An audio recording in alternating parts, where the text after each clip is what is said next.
ભરૂચથી સમાચાર પ્રાપ્ત થઈ રહ્યા છે। અંકલેશ્વર જીઆઈડીસીમાં એક કંપનીમાં બ્લાસ્ટની ઘટના બની છે। 4 લોકોના મોત થયા છે। ડેટોક્સ ઇન્ડિયા કંપનીમાં બ્લાસ્ટ થતા 4 લોકોના મૃત્યુ થયા। રાસાયણિક પ્રક્રિયા દરમિયાન બ્લાસ્ટ થયો હતો। એમી પ્લાન્ટમાં સ્ટીમ પ્રેશર પાઇપ ફાટતા બ્લાસ્ટ થયાની આશંકા છે। જીઆઈડીસી પોલીસે ઘટના સ્થળે પહોંચીને વધુ કાર્યવાહી હાથ ધરી છે। મામલતદારની ટીમ ઘટના સ્થળે પહોંચી છે। फायर फाइटर्स પણ સ્થળે પહોંચીને તપાસ કરી રહ્યા છે। 4 લોકોના મૃત્યુ થયા છે।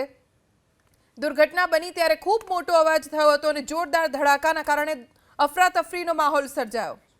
અમારા સંવાદદાતા યોગેશ પારીક પાસેથી જાણકારી પ્રાપ્ત કરીશું।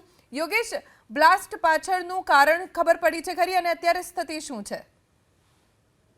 પ્રાથમિક જે કારણ બ્લાસ્ટનું જે બહાર આવ્યું છે એમાં જાણવા મળ્યું છે કે મલ્ટીફેઝ ઇવેપોરેટર જે હતું એની અંદરના જે સ્ટીમ પાઇપ હતી એમાં ધડાકો થયો હતો અને ધડાકા થતાની સાથે જ જે મલ્ટીફેઝ ઇવેપોરેટર હતું એનો જે બોઇલર છે ત્યાં પણ ધડાકાની અવાજ આવી હતી।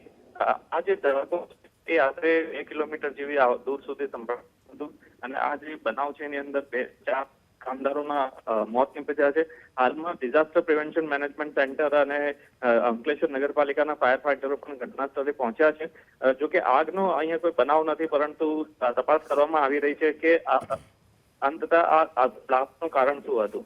જી યોગેશ, આભાર જાણકારી આપવા માટે।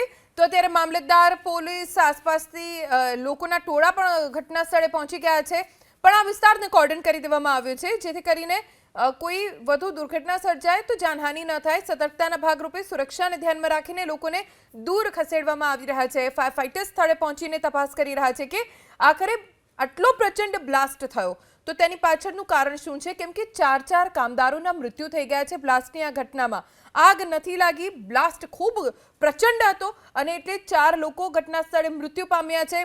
હવે તપાસનો વિષય એ છે કે બ્લાસ્ટ પાછળનું કારણ શું હોઈ શકે છે। હાલ જે જાણકારી મળી છે તે મુજબ એમી પ્લાન્ટમાં સ્ટીમ પ્રેશર પાઇપ ફાટી જેના કારણે બ્લાસ્ટ થયાની આશંકા છે।